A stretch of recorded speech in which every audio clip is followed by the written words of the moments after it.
어느 목사님이 오늘날 대한민국을 살아가는 청년들을 가리켜서 고대 원형 경기장 안에 있는 검투사와 같은 모습이다, 이런 이야기를 한 것을 들은 적이 있습니다. 이 고대 원형 경기장을 생각해 보면 원형 경기장 안에 검투사들이 있죠. 반드시 앞에 있는 상대방을 이겨야 합니다. 왜냐하면 그래야 내가 살 수 있기 때문입니다. 그러니까 내가 이겨야 살아남아요. 진 사람은 어떻게 됩니까? 이 군중들의 이 여론 재판을 받아야 합니다. 사람들이 살리자고 표시를 하면은 그 사람 사는 거고, 죽이자 이렇게 표시하면 그 사람 죽는 겁니다.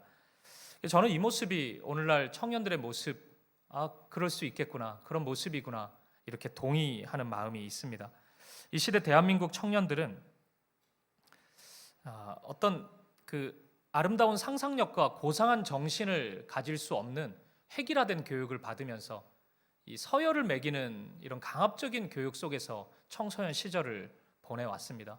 그리고 그들이 지금 살아가고 있는 20, 30대는 이 자신들의 동년배들과의 경쟁뿐만 아니라 자신들보다 앞서가고 있는 이 기득권을 이미 가지고 있는 기성세대들과의 경쟁을 이겨내야 합니다. 주위로부터 경쟁력을 가지라, 제발 좀 경쟁력 있게 이겨내라, 이런 소리를 들어가면서 20, 30대를 버티고 있습니다. 그들이 바라보는 40대는 어떻게 하면 이 조직에서 잘리지 않고 버틸 수 있을까라는 그 신념 하나로 조직에 충성하는 사람들의 모습입니다. 그들이 바라보는 50대는 아직 자녀들이 다 크지도 않았는데, 노후 준비가 다 끝나지도 않았는데 빨리 짐 싸서 퇴직을 준비해야 되는 그런 모습으로 비춰집니다. 그것이 이 대한민국을 살아가고 있는 청년의 현실이고 그들이 바라보고 있는 미래의 모습이라고 할 수 있습니다. 저는 한 명의 목사로서 가끔은 제가 전하는 설교가, 그리고 교회에서 외치는 우리의 진리의 메시지가 청년들에게 굉장히 거리감이 있게 느껴질 수 있겠다, 그런 생각을 합니다. 내 이웃을 내 몸과 같이 사랑하라는 메시지가 원형 경기장 안에 있는 검투사들에게 다가올 수 있겠습니까? 굉장히 뜬금없는 소리고 멀리 있는 이야기처럼 들릴 수 있겠다는 생각을 합니다. 저는 오늘 우리가 이 청년주를 맞이해서 우리가 정말 청년들을 사랑한다고 고백하고 청년들을 향해 아름답고 고귀한 가치를 심어주기를 원한다고 소망을 품는다면 그 시작이 이 청년들의 현실을 온전히 이해하는 것으로부터 시작되어야 된다고 믿습니다. 얼마나 어렵게 살아가고 있는지, 얼마나 어렵게 신앙생활 하고 있는지, 그것을 이해하는 마음이 우리 가운데 필요해요. 그렇게 바라보면 우리 교회 안에 한 명의 청년이 예배 가운데 나와서 하나님을 찬양하고 예배하는 모습이 정말 아름답게 보일 수밖에 없습니다. 그것은 자연스러운 일이 아니고 굉장히 많은 담을 넘어서 이 자리 가운데 나왔기 때문입니다. 그런 차원에서 오늘 우리 이런저런 모습으로 섬겨준 청년들, 또 우리 교회 안에 있는 많은 청년들, 또 이 자리에 곳곳에 앉아있는 청년들을 우리 격려하고 싶습니다. 주님의 마음을 담아서 우리 박수 한번 하면서 사랑으로 힘내라고 한번 격려했으면 좋겠습니다. 힘내십시오. 하나님이 우리 사랑하는 청년들과 함께 하십니다. 오늘 본문 말씀을 보시죠. 오늘 본문은 이사야가 하나님의 소명을 받는 장면입니다. 1절을 보면 우시야라는 사람 이름, 이 왕의 이름이 언급되는데, 이사야는 우시야라는 왕을 시작으로 총 4명의 왕의 통치 기간 속에 사역을 하게 됩니다. 그러니까 그렇게 본다면 지금 이 시기가 우시야 왕이 첫 번째 왕이었을 테니 이사야의 젊은 시절, 청년 시절 정도로 우리는 추측해 볼 수 있을 겁니다. 그렇게 보면 이사야의 청년 시절이 굉장히 암울했구나, 이것을 우리가 금방 느낄 수 있습니다. 우리가 읽었던 본문 1절을 보면 이렇게 시작해요. 우시야 왕이 죽던 해, 이렇게 시작합니다. 그리고 5절을 또 보면 이사야가 이런 고백을 합니다. 그때 내가 말하되 화로다 나여 망하게 되었도다.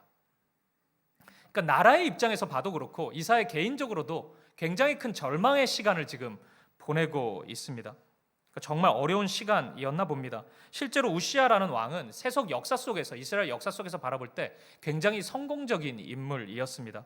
이 사람이 통치할 때 유다의 지경이 넓혀졌고 여러 성을 건축하기도 했습니다. 유다 땅의 황무지를 개간했고 강한 군대를 우시야 왕이 양성했습니다. 그러니까 이 시기에 이스라엘은 부국강병의 시간이었던 것입니다. 그런데 그 사람이 죽음을 맞이했습니다. 민족의 입장에서 보면, 나라의 입장에서 보면 이스라엘에 큰 위기가 찾아오게 된 것입니다. 당시에 왕이 가지고 있던 영향력, 그리고 왕을 향한 백성들의 어떤 신뢰, 믿음, 이런 것을 생각해 보면 이 왕의 죽음은 엄청난 사건이고 충격적인 일이고 이제 암울하고 어두운 현실이 이스라엘 민족 가운데 시작되겠구나 하는 것을 추측하는 것은 어렵지 않을 것입니다. 그런데 여러분, 이런 식의 어려움, 이런 식의 고난은 이스라엘 민족뿐만 아니라 어떤 시대를 살아가든지 누구에게라도 찾아올 수 있는 일입니다. 오늘 우리에게도 이런 재난은 얼마든지 찾아올 수 있습니다. 갑작스럽게 건강을 잃을 수도 있고 하던 사업이 흔들릴 수도 있습니다. 자녀의 문제가 예기치 않게 우리에게 찾아올 수도 있습니다. 가정 안에 삶의 자리에서 크고 작은 문제들이 우리 가운데 얼마든지 찾아올 수 있습니다. 그런데 여러분, 이 문제를 다루는 성경의 모습을 한번 보십시오. 성경은 이렇게 표현합니다. 우시야 왕이 죽던 해. 이게 답니다. 그러니까 더 이상 그 문제를 부가적으로 설명하지도 않고 그 문제를 과장하면서 겁을 주지도 않습니다. 그냥 우시야 왕이 죽었다. 그냥 그렇게 담담하게 기술할 뿐입니다. 성경이 이런 문제를 이런 식으로 다루는 이유는 한 사람의 죽음이 별거 아니기 때문이다, 이런 마음 때문은 아니었을 겁니다. 아마 이런 이유겠죠. 이 세상 역사 속에서 이런 식의 고난과 어려움은 얼마든지 일어날 수 있다는 것을 우리에게 말해주기 위함일 것입니다. 그리고 더 중요하게 그 너머에 훨씬 크고 훨씬 놀라운 하나님의 뜻과 계획이 숨겨져 있다는 것을 우리에게 보여주고자 함일 것입니다. 그렇기 때문에 이사야 6장은 분명히 그 시기가 우시야 왕이 죽던 해지만 우시야 왕을 언급하지 않습니다. 하나님에 대한 이야기로 가득 차 있고 이사야에 대한 이야기로 가득 차 있는 것입니다. 사랑하는 여러분, 그러면 이것을 분명히 기억해야 되겠죠. 때로는 우시야 왕이 죽는 것 같은 그 감당하기 힘든 그 일 때문에, 바로 그 일 때문에 하나님의 무엇이 일어날 수 있는 것입니다. 그 일이 일어났기 때문에 우리가 볼 수 있는 무엇이 있을 수 있어요. 그 일이 일어났기 때문에 우리가 들을 수 있는 무엇이 있을 수 있습니다. 그 일 때문에 나는 아무것도 할 수 없는 지경에 이르렀다고 우리는 쉽게 얘기하지만 바로 그 일 때문에 내가 할 수 있는 한 가지 행동이 있을 수 있습니다. 우리 잘 아는 창세기에 나오는 야곱을 생각해 보십시오. 야복 강가에 가서 하나님과 씨름을 했기 때문에 야곱은 이 환도뼈가 부러지는 큰 고통을 맞이합니다. 야곱의 인생에서 그것을 계획하지는 않았을 것입니다. 그런데 그 시간이 있었기 때문에 너는 이스라엘이라는 하나님의 음성을 들을 수 있었습니다. 그 고통 때문에 이 형 에서를 피해 다니면서 만나지도 못하고 있었는데 형 에서 앞에 나아갈 수 있는 용기 있는 행동을 할 수 있었습니다. 그 일이 없었다면 이스라엘이라 부르시는 하나님의 음성을 듣지 못했을 것입니다. 그 일이 없었다면 형 에서 앞에 설 수 있는 용기를 얻지 못했을 것입니다.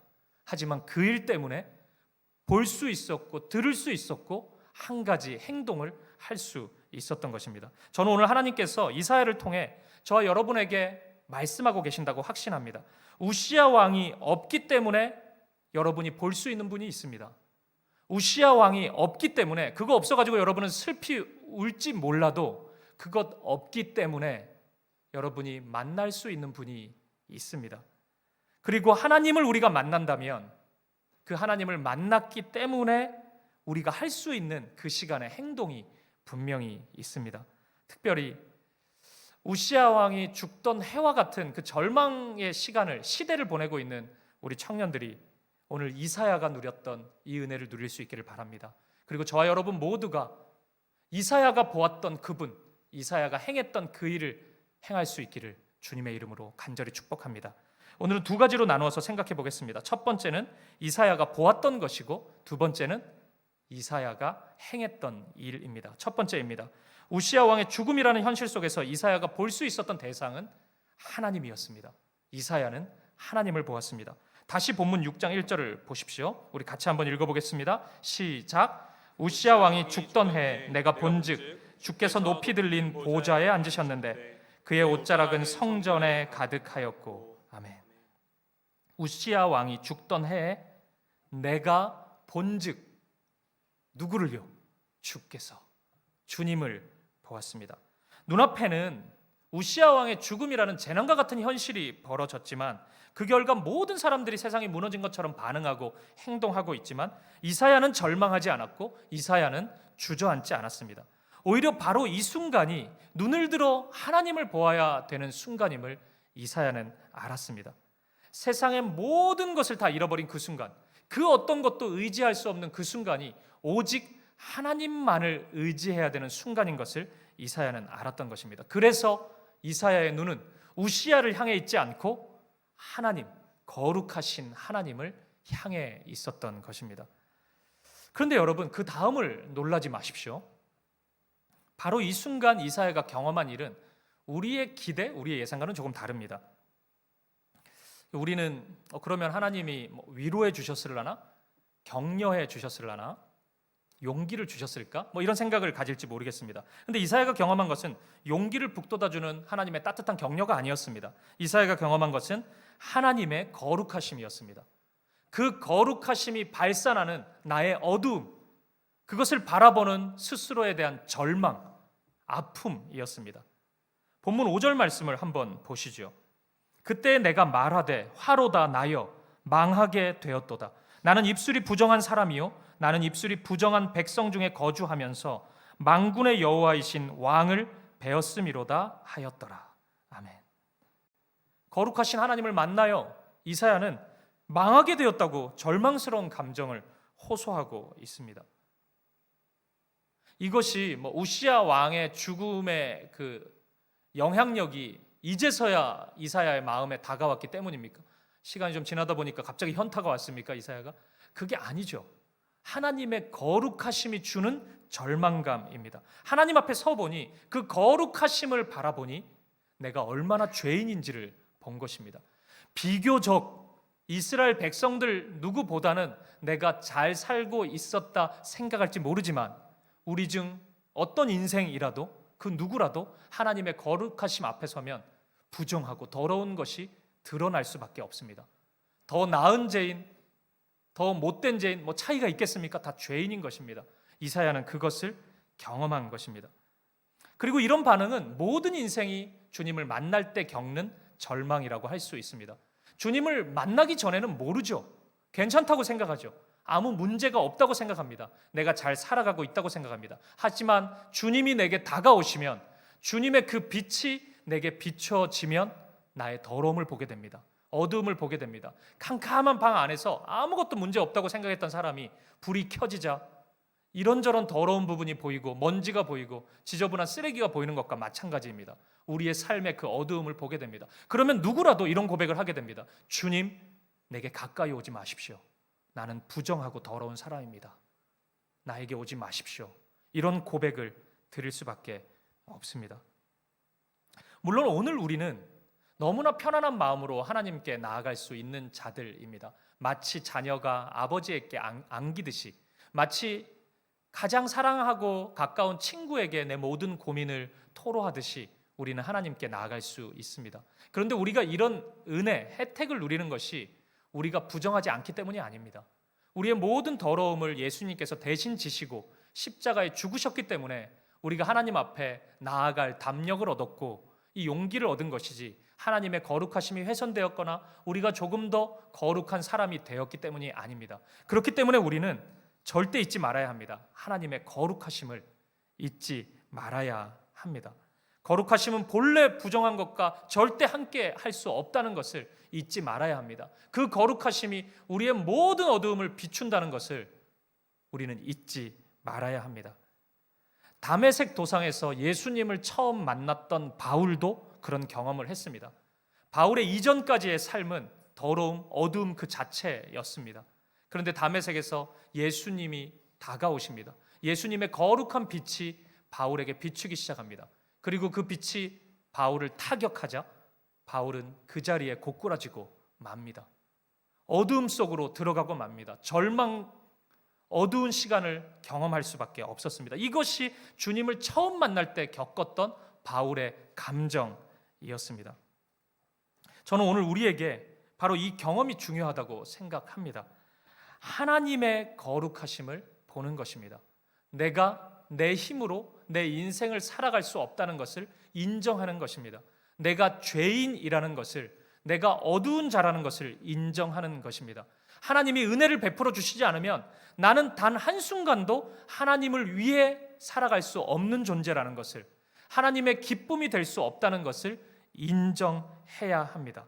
그 몰락을 경험해야 합니다. 저는 이러한 경험을 창조적인 몰락이라고 부르고 싶습니다. 몰락이라는 강한 단어를 사용하는 이유는 우리에게 가능성이 전혀 없기 때문입니다. 바닥까지 내려갈 수밖에 없는 경험이기 때문입니다. 하지만 창조적이라는 단어를 붙이는 이유는 그 몰락이 일어서기 위한 몰락이고, 다시 시작하기 위한 몰락이고, 하나님의 생명이 시작되기 위한 몰락이기 때문입니다. 그리고 그 무엇보다 그 몰락의 경험이 있어야만 하나님의 음성을 들을 수 있습니다. 하나님의 뜻을 발견할 수 있습니다. 바울을 다시 보십시오. 사도행전 9장에서 거룩한 예수님의 빛에 타격당해서 자신의 어두움으로 깊이 들어간 바울이 그 순간 경험했던 것은 사도행전 9장 4절입니다. 비로소 소리가 있어 이르시되, 하나님의 음성을 듣게 되는 것입니다. 오늘 이사야도 마찬가지입니다. 하나님의 거룩하심 앞에서 나는 망하게 되었습니다, 나에게 조금의 가능성이 없습니다라고 정직하게 고백했을 때 비로소 오늘 본문 8절에 나오는 6장 8절을 보십시오. 주의 목소리를 들으니, 바로 그 은혜가 임하는 것입니다. 그렇기에 이 몰락이 어찌 절망이라고 우리가 이야기할 수 있겠습니까? 창조적인 것입니다. 하나님의 일이 시작되는 시간인 것입니다. 저는 우리 사김의 교회 모든 청년들이, 그리고 이 자리에 있는 우리 모든 성도님들이 이런 경험을 할 수 있기를 바랍니다. 오늘 우시야 왕의 죽음과 같은 세상의 절망스러운 시간을 보내고 있는 분들에게 권면하고 싶습니다. 바로 지금이에요. 우시야 왕 그만 바라보시고 주님을 바라볼 때입니다. 시선을 하나님께로 돌릴 때입니다. 세상의 몰락은 끝나는 겁니다. 일어설 가능성이 없어요. 하지만 하나님 앞에서의 몰락은, 그 거룩하심이 나를 무너뜨리면 우리는 새롭게 시작할 수 있는 것입니다. 하나님의 일이 거기서부터 출발하기 때문입니다. 오늘 다시 시작할 수 있습니다. 우시야 왕을 바라보면 그가 다시 살아날 수 없습니다. 다시 시작할 수 없어요. 오늘 그 시간을 보내고 있는 분들이 있다면 생명의 근원 되신 하나님을 바라보십시오. 다시 시작하게 될 것입니다. 그 은혜가 오늘 저와 여러분의 마음 가운데 강같이 흘러가기를 간절히 축복합니다. 그리고 두 번째입니다. 우시야 왕이 죽는 그때 이사야가 행한 일이 있습니다. 그것은 하나님을 예배하는 일이었습니다. 우시야 왕의 죽음의 소식이 이스라엘 전역에 퍼지는 그 순간, 저는 이사야가 서 있었던 장소에 주목합니다. 이사야가 어디에 있었습니까? 오늘 다시 1절을 보십시오. 우시야 왕이 죽던 해에 내가 본즉 주께서 높이 들린 보좌에 앉으셨는데 그의 옷자락은 성전에 가득하였고, 하나님의 영광이 성전에 임하는 것을 이사야는 보았습니다. 그러면 이사야는 성전에 있다는 것을 우리가 생각해 볼 수 있겠네요. 두 가지를 추측해 볼 수 있을 것 같습니다. 하나는 이사야가 성전에서 섬기는 제사장일 가능성입니다. 충분히 그럴 가능성이 있겠죠. 그렇기 때문에 지금 이사야는 성전에 있었을 것입니다. 그리고 또 하나의 가능성은 이사야가 하나님이 허락해 주신 그 자리를 매우 신실하게 지켰던 사람이라는 것입니다. 이사야는 정말 신실한 사람이었습니다. 왜냐하면 지금 성전 밖은 우시야의 죽음이라는 큰 폭풍이 몰아치고 있습니다. 그러면 이사야도 영향을 받을 수 있습니다. 이스라엘 사람인데 왜 영향을 받지 않겠습니까? 하지만 이사야는 부르심의 자리에 그대로 서 있습니다. 어떻게 해서든지 그 어려움 속에서 내가 살아남으려고 여기저기 기웃거리지 않습니다. 흔들림 없는, 마치 산 위에 서 있는 한 그루의 느티나무처럼 주님이 부르신 그 자리에 그대로 서 있습니다. 이것은 하나님 앞에서 이사야의 충성, 신실함, 이것을 우리가 생각해 볼 수 있는 부분입니다. 그리고 이사야는 이곳에서 하나님을 예배합니다. 이 예배의 시점을 다시 한번 기억해 보십시오. 일이 잘 풀려서 감사로 드리는 것이 아닙니다. 무슨 개인적인 어려움이 있어가지고 하나님께 호소하는 것도 아닙니다.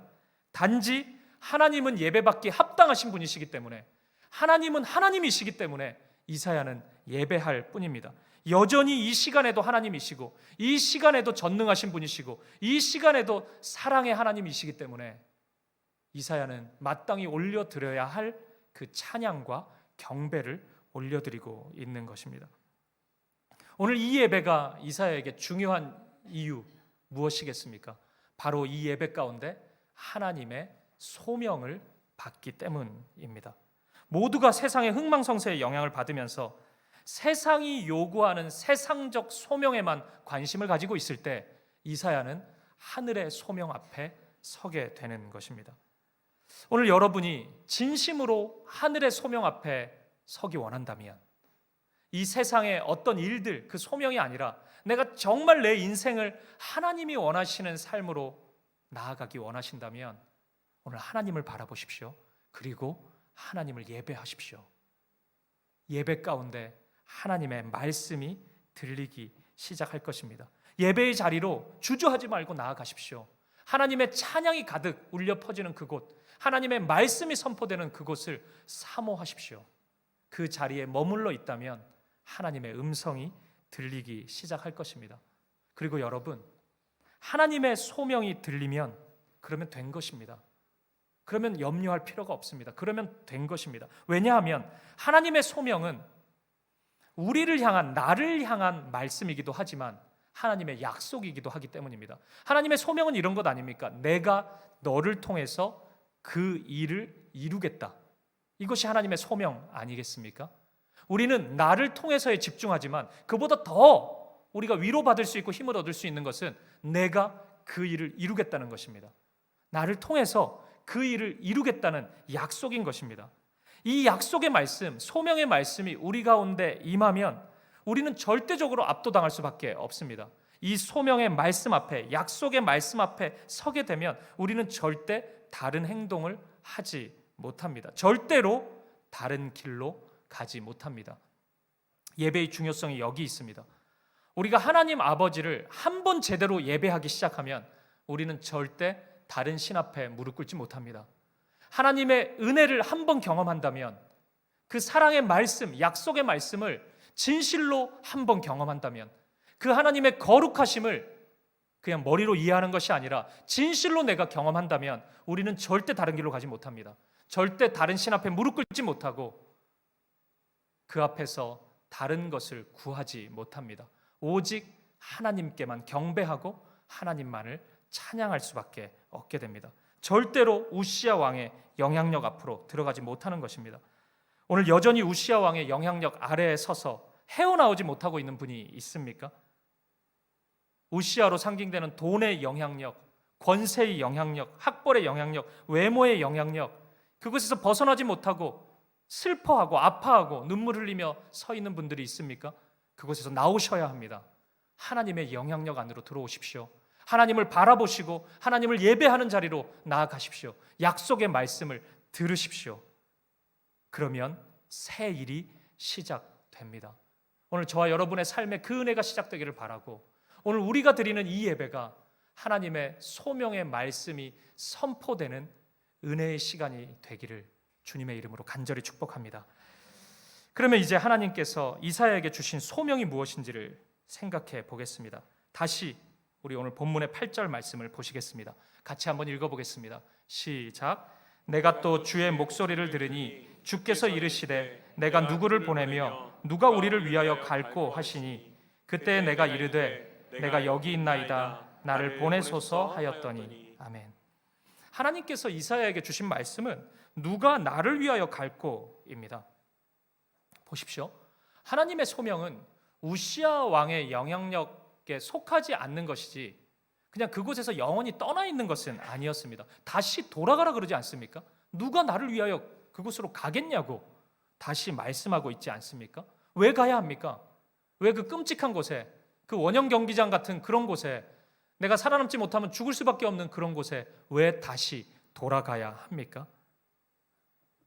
그것이 전부인 줄 알고 살아가는 수많은 영혼들이 있기 때문입니다. 그 문을 열면 영원한 생명의 길이 있다는 것을 보여주기 위해서, 그거 선포하기 위해서, 그 아름다움을 전하기 위해서, 그 어둠 속에 있는 자들에게 빛을 비추기 위해서 우리는 다시 돌아가야 되는 것입니다. 오늘 청년주일 아까 특송할 때 청년주일 주제 말씀이 함께 선포되지 않았습니까? 에베소서 5장 8절 말씀에 우리 같이 한번 읽어볼까요? 시작. 너희가 전에는 어둠이더니 이제는 주 안에서 빛이라. 빛의 자녀들처럼 행하라. 아멘. 어두운 세상에 빛의 자녀로서 빛을 발산하는 것입니다. 사랑하는 성도님, 사랑하는 청년 여러분, 우리의 소명이 여기에 있음을 기억하십시오. 제가 올 초에 그 다니엘서 말씀을 시리즈로 설교했는데 기억하시죠? 다니엘과 세 친구가 바벨론에서 살아갑니다. 바벨론은 하나님의 말씀이 적용되지 않는 땅입니다. 하나님의 영적인 진리가 동의가 되지도 않고 그 원리가 적용되지 않는 매우 낯선 땅이에요. 믿음의 사람들에게 있어서는 하루하루 살아가기가 버거운 땅입니다. 하나님의 부르심은 무엇입니까? 다니엘을 향한 하나님의 소명은 무엇입니까? 바벨론 벗어나는 것입니까? 바벨론 탈출기입니까? 아닙니다. 바벨론에서 살아가는 것입니다. 그곳에서 하나님의 백성으로, 그 낯선 땅에서 그리스도인으로 살아가는 것이 하나님의 소명이었습니다. 그래서 다니엘과 세 친구는 그곳에서 살아가기 위해 기꺼이 받아들이는 것이 있었어요. 제가 그것을 말씀드렸죠. 뭘 받아들였죠? 책상을 받아들였습니다. 바벨론의 학문을 받아들입니다. 그곳에서 성실하게 살아갑니다. 하지만 그들이 거부한 게 있었잖아요. 밥상을 거부하죠. 모두가 다 받아먹고 있는데, 왕의 산의 진미를 누리고 있는데 그거 먹으면 그 신에게 절하겠다는 언약이기 때문에 이들은 목숨을 걸고 그거 받아들이지 않습니다. 책상을 받고 밥상을 없습니다. 근데 오늘날 너무나 많은 분들이, 너무나 많은 청년들이 반대로 살아가고 있습니다. 책상을 엎어요. 밥상만 받아먹고 살아가고 있습니다.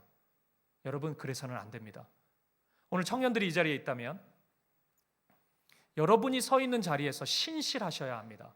최선을 다해서 살아가야 합니다. 마치 그 일이 하나님께서 나에게 맡겨주신 것처럼 최선을 다해서 살아가야 합니다. 하지만 그 동기가 세상의 것이 되어서는 안 됩니다. 밥상을 받아먹고 싶어서 우리가 그렇게 살아가서는 안 됩니다. 돈, 권력, 쾌락이 우리의 목적이 되어서는 안 됩니다. 내 마음대로 살아가기 위해서 우리가 그 일을 걸어가서는 안 됩니다. 그거 밥상 받아먹는 겁니다. 밥상을 목숨 걸고 거절하고 책상을 받고 말씀을 의지해서 살아갈 수 있는 우리였으면 좋겠습니다. 저는 우리 사김의 교회 안에 있는 모든 청년들이 이 세상 안에서 그렇게 소명의 길을 걸어갈 수 있는 청년들이 되기를 바라고, 오늘 저와 여러분이 드리는 이 예배가 그 소명을 날마다 확인할 수 있는 하나님의 음성이 들리는 은혜의 예배, 이사야가 경험한 성전에서의 영광스러운 예배가 될 수 있기를 주님의 이름으로 간절히 축복합니다. 말씀을 마무리하겠습니다. 사랑하는 여러분, 그래서 우리 하나님은 오늘도 하나님만을 예배하는 자를 찾으십니다. 하나님의 소명을 주시기 위해서, 하나님 당신의 뜻을 이루시기 위해서 하나님을 예배하는 자를 찾으십니다. 요한복음 4장 23절 24절 말씀을 한번 보십시오. 같이 한번 읽어보겠습니다. 시작. 아버지께 참되게 예배하는 자들은 영과 진리로 예배할 때가 오나니 곧 이때라. 아버지께서는 자기에게 이렇게 예배하는 자들을 찾으시느니라. 하나님은 영이시니 예배하는 자가 영과 진리로 예배할지니라. 아멘. 하나님은 자기에게 이렇게 예배하는 자들을 찾으시느니라. 언제 찾으십니까? 곧 이때라. 저는 이 말씀을 그대로 오늘 본문에 접목을 시켜본다면 우시야 왕이 죽던 그때라고 확신합니다. 오늘 우리 시대는 모두가 다 우시야 왕만 바라보고 살아가는 시대입니다. 부동산 우시야, 주식 우시야, 대입 우시야, 다 우시야만 바라보고 있습니다. 우시야 왕 죽었다 그러면 난리가 납니다. 세상이 무너진 것처럼 그렇게 절망합니다. 바로 이때, 곧 이때라. 이때 하나님이 찾으시는 사람은 누구입니까? 우시야 찾으십니까? 누가 더 우시야스러운가? 하나님이 그 사람 찾고 계십니까? 아닙니다. 하나님만을 예배하는 자를 찾으십니다. 이사야처럼 성전에 서서 하나님을 예배하는 자를 찾으십니다. 오늘 우시야 왕의 죽음을, 그것이 절망의 소식으로 다가와서 쓰러져 있는 성도님들이 있으시다면 하나님을 예배하십시오. 진실로 영과 진리로 하나님을 예배하십시오. 그러면 소망이 생길 것입니다. 그러면 하나님의 일이 여러분의 삶 가운데 시작될 것입니다. 제가 3개의 말씀을 읽어드리고 오늘 말씀을 한번 마무리해 보도록 하겠습니다. 오늘 본문 다음 장인 7장에 가면 우시아 왕이 죽고 이스라엘이란 나라가 수많은 강대국들에 에워싸여서 요동치는 국제 정세 속에서 갈 바를 알지 못한 채 길을 잃어버립니다. 바로 그때 누구의 강대국에 빌붙어 가지고 우리가 살아남을 수 있을까 고민하고 있는 아하스 왕을 향해서 하나님은 이사야를 통해 당신의 말씀을 주십니다. 그 말씀 한번 읽어보겠습니다. 이사야 7장 4절 말씀입니다. 좀 쉽게 이해하기 위해서 세번역 성경으로 한번 읽어보겠습니다. 같이 한번 읽어보죠. 시작. 그를 만나서 그에게 바짝 차리고 침착하게 행동하라고 일러라. 시리아의 르신과 르말리아의 아들이 크게 분노한다 하여도 타다가만 두 부직갱이에서 나오는 연기에 지나지 않으니 두려워하거나 겁내지 말라고 일러라. 아멘. 오늘 우시아 왕의 죽음 앞에서 우왕좌왕하고 있는 성도님들이 있으십니까? 저 이 말씀 들려드리고 싶습니다. 정신 바짝 차리시고 침착하십시오. 하나님이 죽으신 게 아닙니다. 하나님이 실패하신 게 아닙니다. 하나님이 저 멀리 떠나신 것도 아닙니다. 하나님만을 바라보십시오. 그러니 하나님께만 예배하십시오. 그러면 하나님의 소명이 들리기 시작할 것입니다. 하나님이 그 시간부터 다시 일하기 시작할 것입니다. 이어서 우리 이사야 6장 13절 말씀을 읽어보겠습니다. 같이요. 시작. 그 중에 10분의 1이 아직 남아있을지라도 이것도 황폐하게 될 것이나 밤나무와 상수리 나무가 배임을 당하여도 그 그루터기는 남아있는 것 같이 거룩한 씨가 이 땅의 그루터기니라 하시더라. 아멘. 여러분, 밤나무도 상수리 나무도 결국 배임을 당합니다. 우시아 왕도 지나가고 아하스 왕도 다 지나갑니다. 이 세상에 그 강력해 보이는 그 어떤 권력도 다 사라집니다. 그 어떤 즐거움도 쾌락도 다 지나갈 뿐입니다. 하지만 남아있는 것이 있습니다. 그루터기가 있습니다. 그것은 남아 있습니다. 이것이 우리를 향한 하나님의 계획입니다. 그래서 하나님은 저와 여러분을 거룩한 씨로 이 땅의 그루터기로 이 사귐의 교회를 우리를 부르신 것입니다. 이것을 확신할 수 있기를 바랍니다. 우리 마지막으로 오늘 본문 8절의 말씀을 다시 한번 보겠습니다. 6장 8절 시작. 내가 또 주의 목소리를 들으니 주께서 이르시되 내가 누구를 보내며 갈고 하시니 그때 내가 이르되 내가 여기 있나이다 나를 보내소서 하였더니 아멘. 하나님의 청년들은 오직 하나님 나라의 비전에 의해서 견인되고 하나님의 말씀에 예민하게 순종하며 이 땅에 하나님 나라를 방해하고 대적하는 어둠의 세력을 향해 자신의 삶을 투신하면서까지 맞서 싸우는 사람입니다. 성경이 말씀하는 청년은 바로 그러한 사람입니다. 저는 오늘 하나님께서 저에게 누가 나를 위하여 갈고 이렇게 질문하신다면 저는 이 순간에는 오늘 설교의 제목으로 대답할 작정입니다. 주님, 당신의 청년들이 이곳에 있습니다. 우리를 사용하여 주십시오. 오늘 사귐의 교회가 이곳에 있습니다. 우리를 보내주십시오. 우리를 사용해 주십시오. 이렇게 고백하고 싶습니다. 사랑하는 청년 여러분, 여러분의 삶이 매우 절망스럽고 원형 경기장 안에 있는 검투사와 같은 긴장감이 감도는 시간을 보내는 것처럼 보일지라도 여러분의 정체성을 잊지 마십시오. 하나님은 여러분을 이 땅의 그루터기로 부르셨습니다. 오늘 청년주일의 주제 말씀처럼 여러분은 빛이 될 것입니다. 하나님께서 반드시 여러분의 삶을 빛으로 거룩한 씨로 그루터기로 인도해 주실 것입니다. 그리고 사랑하는 성도 여러분, 제가 작년 청년주일에 성경이 말씀하는 청년의 대상에 대해서 다시 규정해 드린 적이 있습니다. 성경이 말씀하는 청년은 생물학적 나이에 있지 않습니다. 20대는 청년이고 60대, 70대는 노년이다. 성경은 그렇게 이야기하지 않습니다. 나이와 관계없이 하나님의 말씀에 이끌려 사는 사람, 그 사람이 청년이라고 말씀합니다. 하나님의 말씀이 임하자 본토 친척 아비집을 떠나 하나님의 말씀을 따라 떠났던 75세의 아브라함이 청년입니다. 하나님의 말씀이 임하자 이스라엘 민족을 이끌고 출애굽을 감행했던 80세의 모세가 청년입니다. 하나님의 말씀이 임하자 온갖 강한 대적들이 주위를 에워쌌지만 이 산지를 내게 주십시오. 그때 주님이 말씀하신 그 일이 지금 이루어질 것입니다 선포했던 85세의 갈렙이 청년입니다. 나이가 20대라 할지라도 하나님의 말씀이 영향을 주지 못한 채 현실에 함몰되어서 살아가는 사람은 노인입니다. 그럼 이제 우리 모두가 청년이겠죠?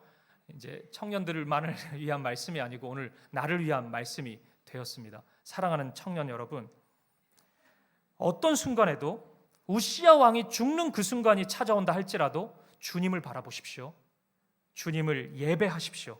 누가 나를 위해 갈고 주님이 물으신다면 하나님 앞에서 내가 여기 있습니다, 나를 보내주십시오 고백할 수 있는 저와 여러분 되기를, 이 어두운 시대 하나님의 거룩한 씨로 하나님의 하나의 그루터기로 살아갈 수 있는 우리 사랑하는 사김의 교회 성도님들 되시기를 주님의 이름으로 간절히 축복드립니다.